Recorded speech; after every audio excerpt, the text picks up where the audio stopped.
গাজীপুরের জয়দেবপুরে একই লাইনে দুই ট্রেন, থেমে থাকা তেলবাহী ট্যাঙ্কারকে টাঙ্গাইল কমিউটারের ধাক্কা, দুমড়ে মুচড়ে 11 বগি লাইনচ্যুত। লাইনম্যানের ভুলেই দুর্ঘটনা, চুইয়ে পড়া তেল ছড়িয়ে পড়ায় বাড়ছে দুর্ঘটনার ঝুঁকি।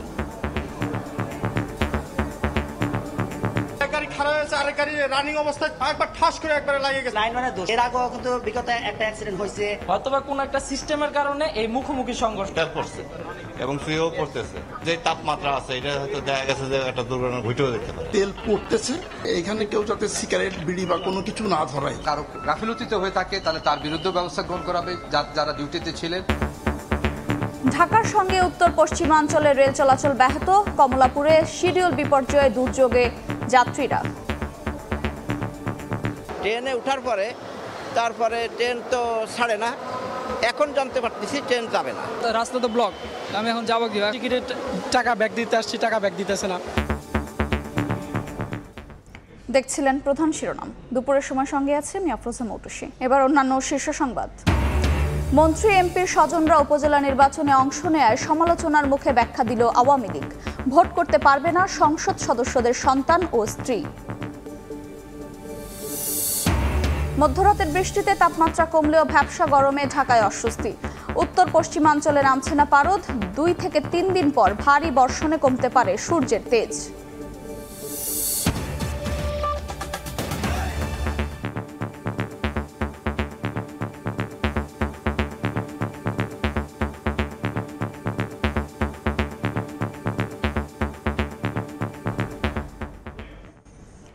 একই লাইনে দুই ট্রেন, আচমকায় বিকট শব্দে কেঁপে ওঠে এলাকা।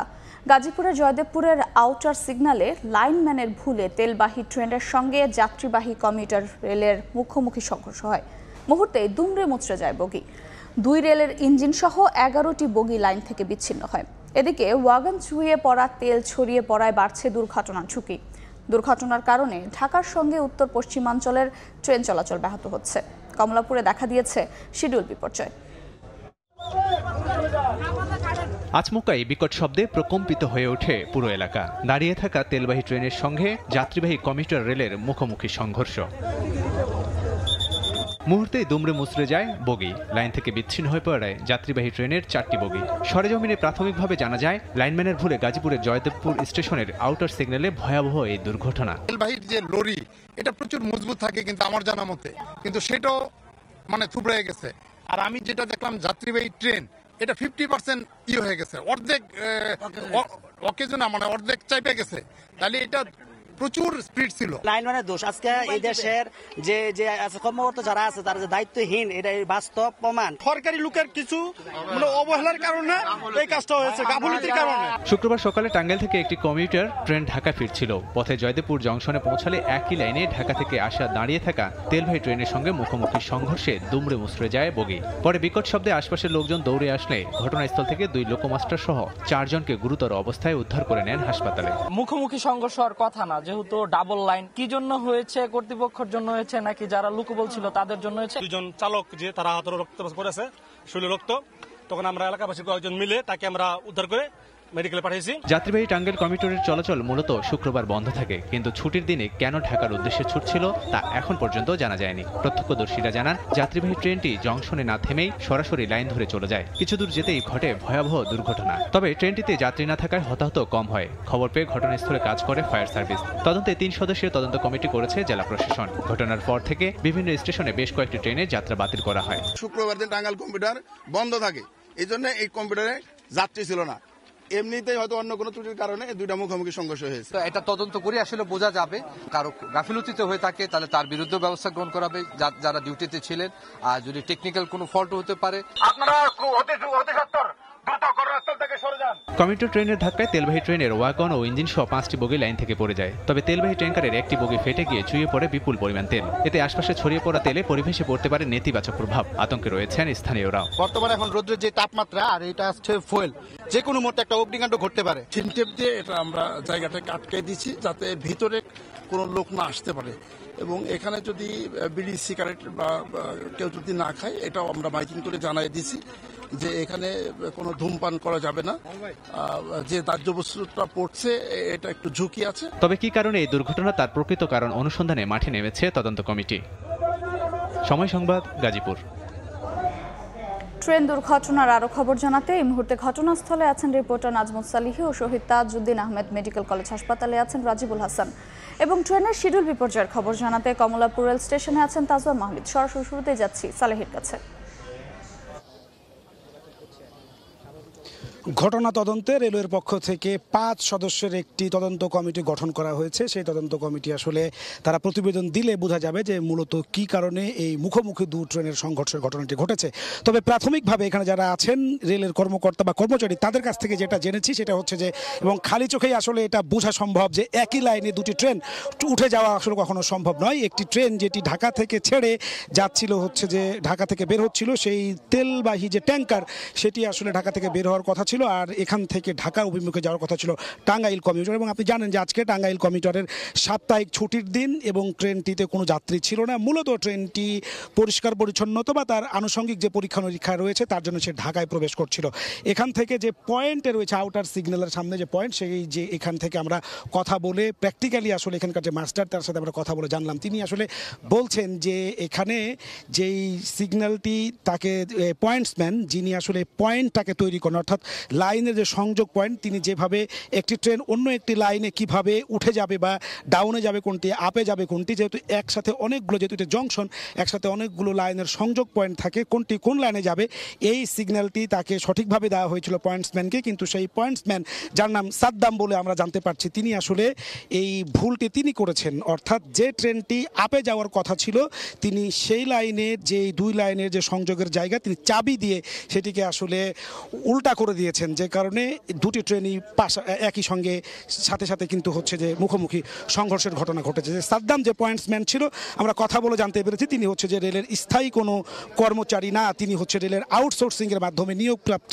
অস্থায়ী পয়েন্টসম্যান। এই ধরনের সেন্সিটিভ কাজে আসলে যে হঠাৎ করেই কিন্তু সিগন্যালের কারণে যে কোনো সময় দুর্ঘটনা ঘটে যেতে পারে এবং এই জন্য আসলে দক্ষ জনবল দরকার। রেলে কিন্তু পয়েন্টসম্যানের সংখ্যা একেবারেই কম, যে কারণে এই পয়েন্টসম্যান সাদ্দাম তার কিন্তু আসলে প্রপার ট্রেনিং করানো হয়নি বা রেলওয়ের যে ট্রেনিং একাডেমি রয়েছে চট্টগ্রামে, আমি এখান থেকে যে মাস্টার রয়েছে তার সঙ্গে কথা বলে জানতে পেরেছি তার ওই যে পয়েন্টসম্যান সাদ্দাম তার কর্মজীবন শুরু হয়েছে এই পয়েন্টস দিয়ে, যার আসলে প্রপার কোনো ট্রেনিং না থাকার কারণে তিনি বুঝে উঠতে পারেননি এই ধরনের তিনি ভুল সিগন্যালের যেই বার্তায় ভুল সিগন্যাল ভুল পয়েন্ট তিনি বানানোর কারণে এই ধরনের ঘটনা ঘটছে। আপনি জানেন যে রেলে প্রচুর সংখ্যক যে সংকট রয়েছে তার মধ্যে জনবল সংকট কিন্তু একটি। রেলের সারা দেশে এভাবে সিগন্যাল এবং হচ্ছে যে স্টেশন গেটকিপার ইত্যাদি সহ মোট 8,500 মতো অস্থায়ী শ্রমিক রয়েছে। এই অস্থায়ী শ্রমিকদেরকে কিন্তু দিয়ে এ ধরনের সেন্সিটিভ কাজ করানো হচ্ছে, যে কারণে কিন্তু এ ধরনের দুর্ঘটনা কিন্তু বাড়ছে। 2019 সালে মন্দবাগে ঘটেছিল, 2023 সালে ভৈরবে মুখোমুখি সংঘর্ষের কারণে কিন্তু একবার 17 জন একবার 19 জন যাত্রী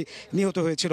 এছাড়া রেলের যে দুর্ঘটনাগুলো ঘটে তার কিন্তু অনেকগুলো কারণ রয়েছে। তার বেসিক যে 4টি কারণ, তার মধ্যে হচ্ছে রেল লাইন ঝুঁকিপূর্ণ, রেল লাইন ঝুঁকিপূর্ণ, রেল সেতু, মেয়াদ উত্তীর্ণ ইঞ্জিন, মেয়াদ উত্তীর্ণ কোচ এবং সিগন্যালজনিত জটিলতা। সিগন্যালজনিত জটিলতার ব্যাপারে একটু বলতে চাই যে বাংলাদেশে একই ধরনের যে রেল সিগন্যাল তা কিন্তু এখনও প্রবর্তন করা সম্ভব হয়নি। বাংলাদেশের রেলওয়ে চলছে এখনও 4 ধরনের সিগন্যাল ব্যবস্থাপনার মধ্য দিয়ে। একটি হচ্ছে যে computer base interlock system CBI, একটি হচ্ছে নন ইন্টারলক, একটা হচ্ছে যে রিলে কালার লাইটিং হাত দিয়ে দেখানো হয়। এবং এখানে কিন্তু যে জায়গাটিতে পয়েন্টটিতে দুর্ঘটনাটি ঘটেছে সেটি কিন্তু হচ্ছে ম্যানুয়াল সিস্টেম সিগন্যালিং ব্যবস্থা, যেটি হাত দিয়ে হ্যান্ডেলের মাধ্যমে চাবি ঘুরিয়ে পয়েন্টকে আসলে তৈরি করা হয়। এই জায়গাটিকেও এখনও কিন্তু কম্পিউটারাইজ অথবা আধুনিক সিগন্যালের আওতায় আনা যায়নি, যে কারণে কিন্তু পুরো নেটওয়ার্ক যেহেতু 4 ধরনের সিগন্যাল বিদ্যমান, যে কারণে চালকরা অনেক সময় কিন্তু বিভ্রান্ত হন। এক কোথাও হয়তো ইন্টারলক সিস্টেম, হঠাৎ করে সেই চালক চলতে চলতে সেটি চেঞ্জ হয়ে যায়, সেটাই নন ইন্টারলকের মধ্যে ঢুকে যাচ্ছেন বা কালার লাইটের মধ্যে ঢুকে পড়ছেন, যে কারণে চালকও আসলে দিগ্ভ্রান্ত হন, অনেক সময় বুঝে উঠতে পারেন না যে তিনি আসলে কোন সিগন্যালের ব্যবস্থার মধ্যে পড়ে যাচ্ছেন, যে কারণে আসলে এই ধরনের দুর্ঘটনা কিন্তু অতিরিক্ত মাত্রায় ঘটছে। আমরা জানি যে এখন রেলে 75% রেল ইঞ্জিন ঝুঁকিপূর্ণ, 65% কোচ ঝুঁকিপূর্ণ, 63% রেল লাইন ঝুঁকিপূর্ণ এবং 70% রেল সেতু ঝুঁকিপূর্ণ, যে কারণে কিন্তু এই ধরনের দুর্ঘটনা ঘটছে। এবং বাংলাদেশের রেলওয়ের যেই নেটওয়ার্কিং যে সিগন্যাল ব্যবস্থা তাও 4 ধরনের রয়েছে, পুরোটাকে এখনও ডিজিটালাইজড করা সম্ভব হয়নি, যে কারণে কিন্তু প্রতিনিয়ত এই দুর্ঘটনার সংখ্যা বাড়ছে। আর যদি বলি গত 1 দশকে রেলের উন্নয়নে অন্তত খরচ হয়েছে 1.5 লাখ কোটি টাকা, এরপরেও কিন্তু দুর্ঘটনা থেমে নেই। আপনি দেখতে পাচ্ছেন যে এই ট্রেনটি যখন এই যে যাত্রীবাহী ট্রেন কমিউটার যেটি টাঙ্গাইল কমিউটার সেটি আসলে ঢাকার দিকে যাওয়ার কথা ছিল এবং এইটি সিগন্যাল যেহেতু ক্রস হচ্ছে সুতরাং তার গতি অনেকটা কম ছিল। একইভাবে ওই যে তেলবাহী যে ট্যাঙ্কার তারও গতি অনেকটা কম ছিল, তাতে আপনি দেখছেন যে পুরো একেবারে একটা কোচ দুমড়ে মুচড়ে গেছে। এবং এটি যেহেতু আজকে যাত্রী ছিল না, যেহেতু এটি সাপ্তাহিক ছুটির দিন, সেহেতু কিন্তু এই ট্রেনটিতে হতাহতের সংখ্যা কিন্তু কম, হতাহত কিন্তু হতেও পারত যদি এটি যাত্রী থাকতো। কারণ এই ধরনের সিগন্যাল জনিত জটিলতার কারণে কিন্তু রেলের দুর্ঘটনার মাত্রা কিন্তু দিন দিন বাড়ছে।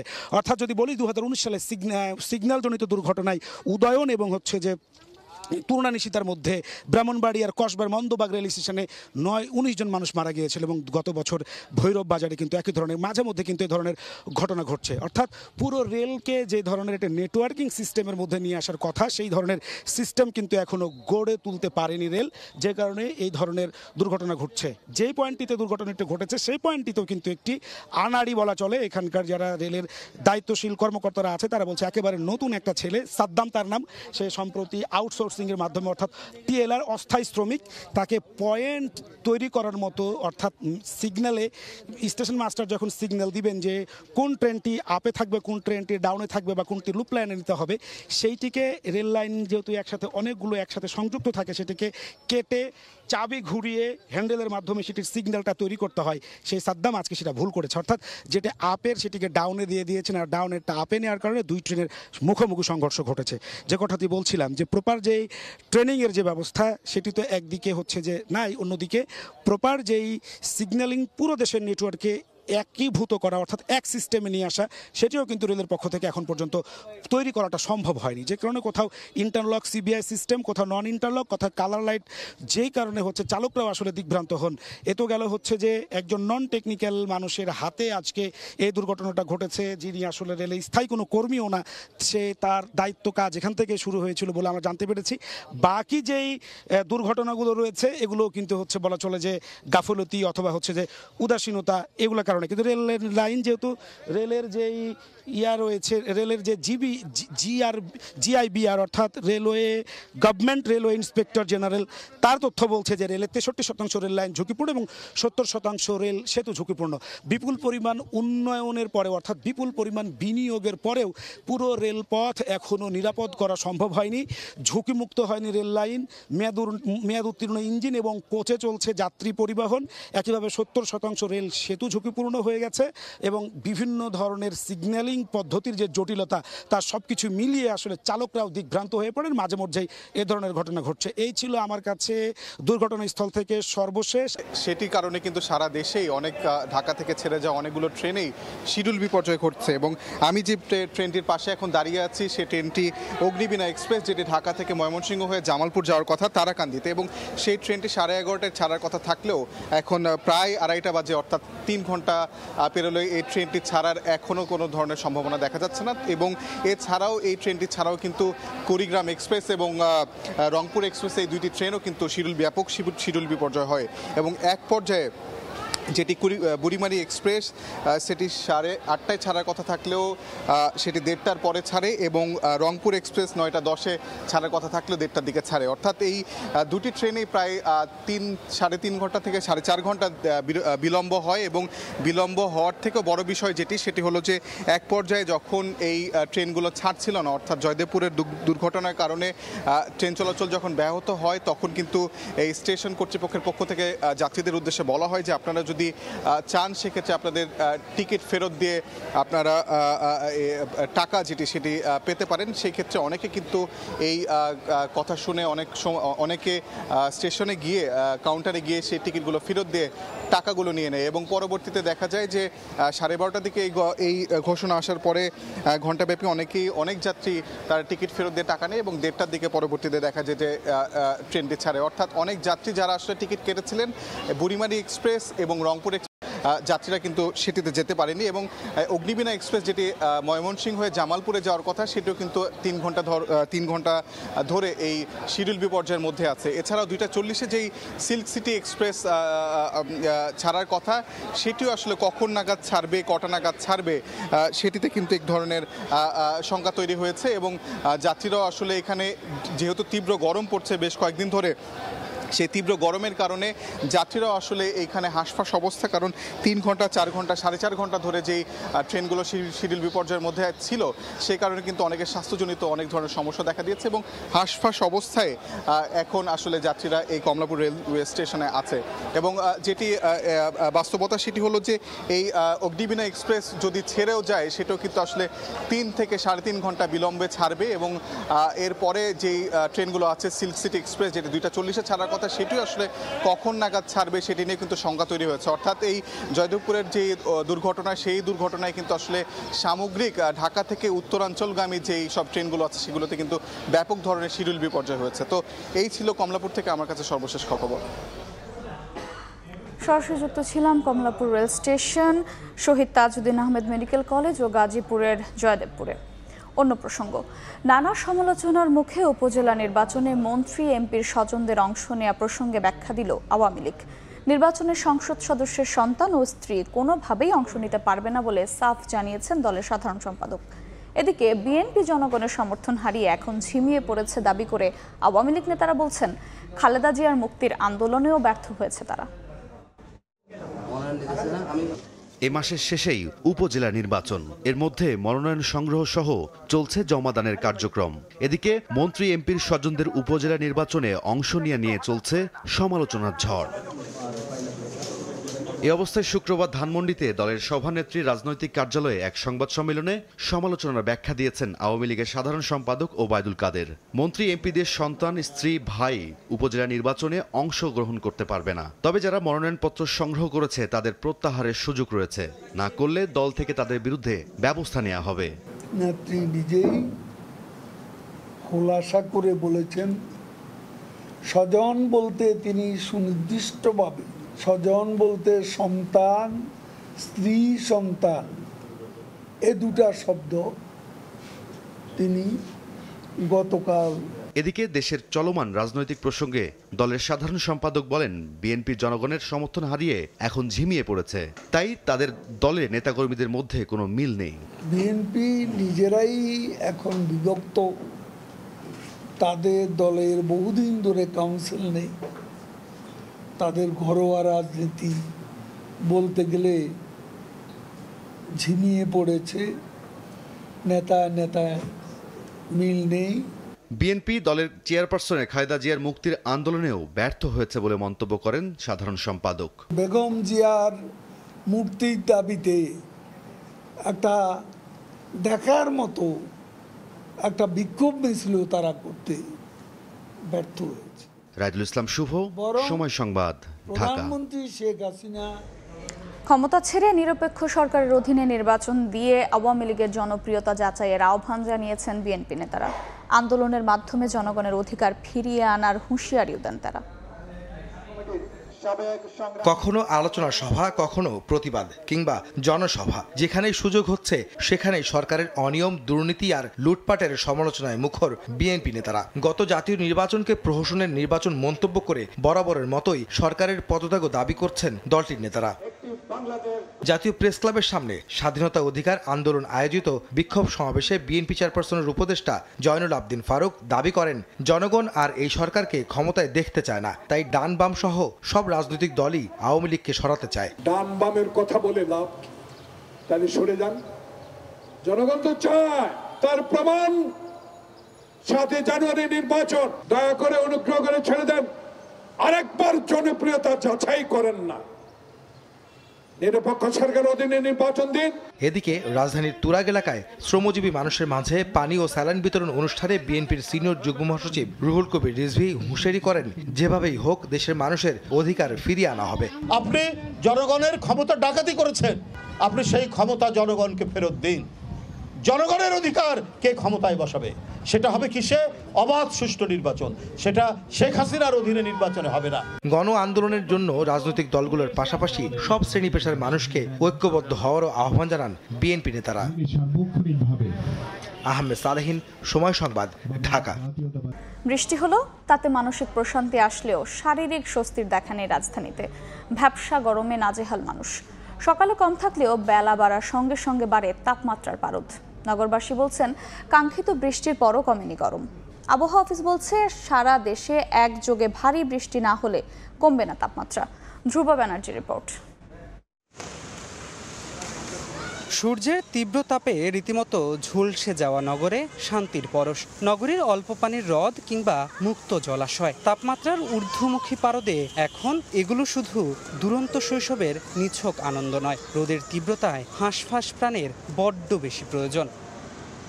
বৃহস্পতিবার মধ্যরাতে এক পশলা বৃষ্টি তাপের হিসেব জটিল করেছে আরো। শুক্রবার সকালে তাপমাত্রা ছিল অন্য দিনের তুলনায় প্রায় 2 ডিগ্রি কম। আশা ছিল সারাদিন হতে পারে বৃষ্টি। আজকে কিছুটা একটু কম মনে হইতেছে, এর আগে খুব গরম ছিল। গরম কম লাগলে একটু ভালো লাগে চালাতে, এইরকম থাকলে তো টিকে থাকা যায়। তবে নগরবাসীর আশার গুড় মিঠে হলো না। বেলা বাড়ার সঙ্গেই ফিরে আসে সূর্যের আগের রূপ। অঙ্কের হিসেবে তাপমাত্রা কম থাকলেও অনুভূত হয় একই রকম। যে কালকে যেহেতু বৃষ্টি হয়েছে, আজকের ওয়েদারটা অনেক ঠান্ডা থাকবে। পরিবর্তনে দেখলাম যে ওয়েদার ঠান্ডার থেকে বেশি আরো গরম। ব্যবসা গরমটা হয়তো সূর্য ওঠার সাথে সাথে একটু লাগছে। বৃষ্টি আসাতে উপকার হয়েছে, কিন্তু আবার বেশি একটা হয় নাই। এখন মনে করেন তাপমাত্রা দিনে দিনে আবার আরো বাড়তেছে। কথা ছিল একটু বৃষ্টি হলেই কমবে তাপমাত্রা, তবে তার হলো কই? বৃষ্টি হওয়ার পরও মানুষের নাভিশ্বাস অবস্থা শুধুমাত্র এই গরমের কারণে। আবহাওয়া অফিস বলছে সারা দেশব্যাপী একযোগে বৃষ্টি না হওয়ায় তাপমাত্রার পারদ কমেনি। শুধু তাই নয়, সংস্থাটি জানায় দেশের পশ্চিমাঞ্চলে দাবদাহ থাকতে পারে আরও 3 দিন। 6 তারিখ থেকে তাপমাত্রা আসতে পারে সহনীয় অবস্থায়। রাজশাহী, পাবনা, যশোর, কুষ্টিয়া এবং চুয়াডাঙ্গা জেলার উপর দিয়ে তীব্র তাপপ্রবাহ বয়ে যাচ্ছে এবং এছাড়া অন্যান্য স্থানের উপর দিয়ে মৃদু থেকে মাঝারি ধরনের তাপপ্রবাহ বয়ে যাচ্ছে এবং এই তাপপ্রবাহটা আগামী 2 থেকে 3 দিন, অর্থাৎ আজকে 3 তারিখ, এর 5 তারিখ পর্যন্ত মোটামুটি কম বেশি থাকবে। 6 তারিখ থেকে অনেকটা প্রশমিত হবে তাপপ্রবাহটা। তবে এ মাসে 3 থেকে 5টি শিলাবৃষ্টি সহ কালবৈশাখী ঝড় হওয়ার সম্ভাবনা আছে বলে জানিয়েছে আবহাওয়া অফিস। ধ্রুব ব্যানার্জি, সময় সংবাদ, ঢাকা। আবহাওয়ার আরও খবর জানাতে এই মুহূর্তে রাজধানীর কুড়িলে আছেন রিপোর্টার ধ্রুব ব্যানার্জি ও খুলনা শহরে আছেন তাজিম আহমেদ। সরাসরি প্রথমে যাচ্ছি ধ্রুবর কাছে। রাজধানীর তাপমাত্রা এখন প্রায় 37 ডিগ্রি সেন্টিগ্রেড। গতকাল বৃষ্টি হওয়ার কারণে আজকে তাপমাত্রা কিছুটা কমবে বলে আশা করেছিলেন রাজধানীবাসী, তবে তা কিন্তু হয়নি। আজকে রাজধানীতে যে তাপমাত্রার পারদ, ঊর্ধ্বমুখী পারদ, সেই ঊর্ধ্বমুখী পারদ কিন্তু অব্যাহত ছিল এবং সকালবেলা তাপমাত্রা একটু কম থাকায় নগরবাসী একটু আশ্বস্ত হয়েছিলেন। বলছিলেন যে আজকে সারাদিন তাপমাত্রা যদি কম থাকে তাহলে নগরে একটু স্বস্তি ফিরবে, কিন্তু বেলা বাড়ার সঙ্গে সঙ্গেই তাপমাত্রা ঠিক 32-33 করে এখন কিন্তু 37-এ গিয়ে পৌঁছেছে এবং রাস্তার মোড়ে মোড়ে আমরা দেখেছি যারা শ্রমজীবী মানুষ আছেন তারা মূলত একটি যাত্রা শেষ করেই ক্লান্ত হয়ে যাচ্ছেন। তারা দ্বিতীয় যাত্রা করার জন্য আবারও বেশ কিছুক্ষণ অপেক্ষা করার পর বেশ কিছুক্ষণ বিশ্রাম করতে হচ্ছে, তারপরই তারা মূলত আবারও যাত্রা শুরু করতে পারছেন। এছাড়া আমরা রাস্তার পাশে দেখেছি যে পানীয়ের যে দোকানগুলো, বিভিন্ন সময় মানুষ রাজধানীবাসী গরম নিবারণে যে পানীয়গুলো ব্যবহার করে থাকেন বা পানীয়গুলো পান করে থাকেন, সেই পানীয়ের দোকান আমরা রাস্তার মোড়ে মোড়ে আজকেও লক্ষ্য করতে পেরেছি। তারা বলছিলেন যে আজকে যেহেতু বৃষ্টি হবে তাদের তেমনটা আজকে প্রস্তুতি ছিল না যে আজকে তারা পানীয় বিক্রি করতে পারবেন, কিন্তু আজকে সারাদিনে বৃষ্টি না হওয়ায় তাদের পানীয়র ব্যবসা যে আগের মতো গত 1 মাস যেমন চলেছে ঠিক তেমনটাই আছে। এবং আবহাওয়া অফিসকে আমরা জানতে চেয়েছিলাম আসলে আজকে আবহাওয়া বা আবহাওয়ার তীব্রতা, যে গরমের তাপটা এমন আছে কেন। আবহাওয়া অফিস আমাদেরকে জানিয়েছেন যেহেতু শুধুমাত্র দেশের কিছু কিছু এলাকায় বৃষ্টি হচ্ছে, দেশের পশ্চিমাঞ্চলে তেমন বৃষ্টি হয়নি, সুতরাং ঢালাওভাবে যতক্ষণ পর্যন্ত না বৃষ্টি হয়, সারা দেশব্যাপী বৃষ্টি হওয়ার আগ পর্যন্ত এই তাপমাত্রার ঊর্ধ্বমুখী পারদ কোনোভাবেই কমানো সম্ভব নয়। এই ছিল কুড়িল বিশ্ব রোড থেকে আমার কাছে সর্বশেষ। এই মুহূর্তে খুলনায় আছেন আমাদের আরেক সহকর্মী, আমরা চলে যাচ্ছি তার কাছে। 2 সপ্তাহের বেশি সময় ধরে দাবদাহে অতিষ্ঠ খুলনা অঞ্চলের বাসিন্দাদের জীবন। দেশের বিভিন্ন অঞ্চলে মেঘ ও বৃষ্টির দেখা মিললেও খুলনা অঞ্চলে এখন পর্যন্ত কিন্তু মেঘ বা বৃষ্টির কোনো দেখা নেই, ফলে এক ধরনের স্থবিরতা নেমে এসেছে পুরো খুলনা অঞ্চল জুড়ে। সকাল থেকে রাত পর্যন্ত তীব্র গরমে নাজেহাল অবস্থা সাধারণ মানুষের। দিনের বেলা যেসব যাপিত জীবনের জন্য খেটে খাওয়া মানুষ বাইরে বের হচ্ছেন তাদের অবস্থা খুবই নাজেহাল এবং করুণ আসলে বলতে হবে।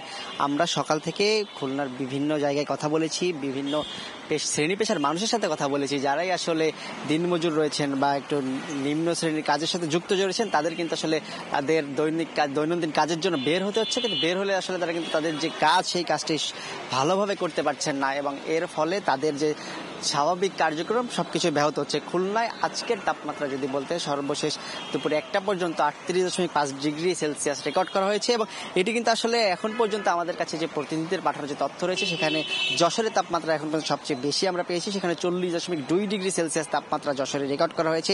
এরপরেই আসলে রয়েছে মেহেরপুরে 39.8 ডিগ্রি সেলসিয়াস, নড়াইলে আমরা দেখেছি 39 ডিগ্রি সেলসিয়াস এবং যে চুয়াডাঙ্গা আমাদের রয়েছে চুয়াডাঙ্গাতে কিন্তু আসলে 39.5 ডিগ্রি সেলসিয়াস, মাগুরাতে 38 ডিগ্রি সেলসিয়াস। দুপুরে 1টার সময় প্রতিনিধিদের পাঠানো তথ্যে কিন্তু আসলে তাপমাত্রার এমন চিত্র পাওয়া গেছে এবং এটি কিন্তু সময়ের সাথে আরও বাড়বে বলে আবহাওয়া অফিসের পক্ষ থেকে জানানো হচ্ছে এবং খুলনা অঞ্চলে কিন্তু আসলে আগামী 2-3 দিনের মধ্যেও কোনো স্বস্তির কথা জানাতে পারেনি আবহাওয়া অফিস। বলছে 5 তারিখ অথবা 6 তারিখের পরে যে খুলনাতে আছে বা খুলনা দক্ষিণ অঞ্চলে মেঘ এবং বৃষ্টি বজ্রবৃষ্টির একটা কথা জানিয়েছে আবহাওয়া অফিসের পক্ষ থেকে। এর ফলে কিন্তু যদি বৃষ্টি হয় এবং মেঘ আকাশে আসে তাহলে কিন্তু কিছুটা তাপমাত্রা কমতে পারে, এ না হলে কিন্তু স্বাভাবিক যে কার্যক্রম এবং যে ধরনের তাপমাত্রা রয়েছে এটি অব্যাহত থাকবে। এর ফলে কিন্তু যদিও আসলে ঠিক 2-3 দিন আগের চেয়ে আজকের দিনটিতে খুলনাতে কিছুটা বাতাস থাকাতে অন্য দিনের চেয়ে যে গরমের মাত্রা সেটি একটু কম আসলে আমরা দেখতে পেয়েছি। এর বাইরেও খুলনা অঞ্চলে যে কার্যক্রম স্বাভাবিক উৎপাদন খাতগুলোতে কিন্তু এর প্রভাব পড়ছে তীব্র গরমের কারণে। কৃষিখাত থেকে শুরু করে কলকারখানায় সব ক্ষেত্রে কিন্তু আসলে যে স্বাভাবিক উৎপাদন সেটি ব্যাহত হচ্ছে। পাশাপাশি যেসব মৎস্য ঘের রয়েছে সেখানে মাছ মরে যাওয়ার পাশাপাশি যে পোনা উৎপাদন চিংড়ি অধ্যুষিত যে খুলনা বাগেরহাট সাতক্ষীরা জেলা সেখানে কিন্তু আসলে যে পোনা উৎপাদন সেটিও ব্যাহত হচ্ছে। এর ফলে যে স্বাভাবিক কার্যক্রম সব ধরনের স্বাভাবিক যে মানুষের যাপিত জীবনের যেসব কর্মকাণ্ড সবকিছু কিন্তু আসলে ব্যাহত হচ্ছে। পাশাপাশি দিনভর যে তাপ এর ফলে কিন্তু রাতেও আসলে গরমের মাত্রা কমছে না, এর ফলে এক ধরনের স্থবিরতা নেমেছে খুলনা অঞ্চলের জনপদগুলোতে। তো খুলনার যে তাপমাত্রার খবর আমার কাছে এই ছিল সর্বশেষ। তাপপ্রবাহের খবর জানছিলাম খুলনা ও রাজধানীর কুড়িল থেকে। সপ্তাহ যেতে না যেতে রাজধানীর বাজারে সোনালী ও ব্রয়লারের দাম বেড়েছে কেজিতে 20 থেকে 50 টাকা। বিক্রেতারা বলছেন খরতাপে খামারে মুরগি মরায় দেখা দিয়েছে সংকট, যার প্রভাব পড়েছে বাজারে। দামের ক্রেতার অস্বস্তি বাড়াচ্ছে মাছও। ভরা মৌসুমেও ঊর্ধ্বমুখী আলু পেঁয়াজের দর। এদিকে কোরবানির আগেই গরম হচ্ছে মশলার বাজার। গরমে শুধু শরীরেই নয়, বাজারেও উত্তাপ মুরগির দামে। ব্রয়লার মুরগির কেজিতে 30 টাকা পর্যন্ত বেড়ে আবার পার হয়েছে 200 টাকা, বিক্রি হচ্ছে 220 টাকায়। কেজিতে 50 টাকা বেড়ে সোনালী মুরগির দাম ঠেকেছে 400 টাকায়। দেশি মুরগি কিনতে গুনতে হবে 700 টাকা। হঠাৎ দাম বৃদ্ধির কারণ ব্যাখ্যায় বিক্রেতারা জানালেন চাহিদার বিপরীতে দেখা দিয়েছে সরবরাহ সংকট, যার প্রভাব পড়েছে দামে। এখন মুরগির পাকিস্তানি খাওয়াটাও বিলাসিতা হয়ে গেছে। গরমের কারণে মনে হয় খামারের মাল কাইসেজ মাল মারা যাইতেছে, এই কারণে মাল পাওয়া যাচ্ছে না, মুরগির দাম বেশি। শীতল রক্তের মাছ বাজারেও নেই ক্রেতার স্বস্তি। গড়ে সব ধরনের মাছের দাম কেজিতে বেড়েছে 20 থেকে 100 টাকা পর্যন্ত। মাছের দাম আকাশ ছোঁয়া। বাজারে সবকিছু দামই বেশি, কোনো কিছু কমতেছে না। আমদানি কম, পানিও কম, কমের কারণে মাল তো যা আছে শুকিয়ে চালাইছে। আলুর বাজারে আবারও দেখা দিয়েছে নৈরাজ্য। হিমাগারে অতিরিক্ত মজুদের কারণে বাজারে দাম বাড়ছে বলে দাবি খুচরা বিক্রেতাদের। স্বস্তি নেই পেঁয়াজের দামেও, প্রতি কেজি বিক্রি হচ্ছে 70 টাকায়। বন্ধ, গৃহস্থ ধরে বইয়েছে, দাম পায় আস্তে আস্তে ছাড়তে যায়। গরিব না খেয়ে মরতে, বড় লোক থাকবে, গরিব গরিবই থাকবে। খাবার পার্টি আর বেশি কিনা রাখি করতে। পেঁয়াজের দাম আবার স্বর্ণের দাম হয়ে যাচ্ছে। এত অস্বস্তির মধ্যে ক্রেতাদের স্বস্তি দিচ্ছে একমাত্র সবজি। বেগুনের অবস্থা খুবই খারাপ, তারপর আমি 60 টাকা কেজি নিলাম। কিছু কিছু সবজির দাম কমছে, যেমন ভেন্ডি 30 টাকা 40 টাকা কেজি, পটল 30 টাকা 40 টাকা কেজি, ঝিঙ্গা 40 টাকা 50 টাকা কেজি। কোরবানের বাকি এখনো 1.5 মাস, অথচ এরই মধ্যে ক্রেতার পকেট কাটতে তৎপর মশলা ব্যবসায়ীরা। ভোক্তারা বলছেন এখন থেকে বাজারে জোরালো মনিটরিং না করলে কোরবানির সময় বাড়বে অস্বস্তি। সাইফুল ইসলাম, সময় সংবাদ, ঢাকা। এ পর্যায়ে শীর্ষ সংবাদগুলো জানিয়ে দিচ্ছি আরেকবার। স্টেশন মাস্টারের ভুলে এক লাইনে 2 ট্রেন। গাজীপুরে তেলবাহী ওয়াগনকে টাঙ্গাইল কমিউটারের ধাক্কা। দুমড়ে মুচড়ে 11 বগি লাইনচ্যুত, তেল ছড়িয়ে পড়ায় দুর্ঘটনার শঙ্কা। মন্ত্রী এমপির স্বজনরা উপজেলা নির্বাচনে অংশ নেওয়ার সমালোচনার মুখে ব্যাখ্যা দিল আওয়ামী লীগ। ভোট করতে পারবে না সংসদ সদস্যের সন্তান ও স্ত্রী। এবং বৃষ্টিতে তাপমাত্রা কমলেও ভ্যাপসা গরমের পর ঢাকায় আবারও মরুর লু হাওয়া। উত্তর পশ্চিমে নামছে না পারদ। 2 থেকে 3 দিন পর ভারী বর্ষণে কমতে পারে সূর্যের তেজ।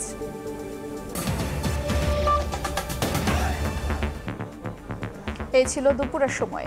এরপর বিভাগীয় সময় সঙ্গে থাকবেন সজল মিত্র রিচার্ড। ধন্যবাদ মৌটুসী আপনাকে। বিভাগীয় সময় নিয়ে ফিরছি কিছুক্ষণ পর, সঙ্গেই থাকুন সময়ের।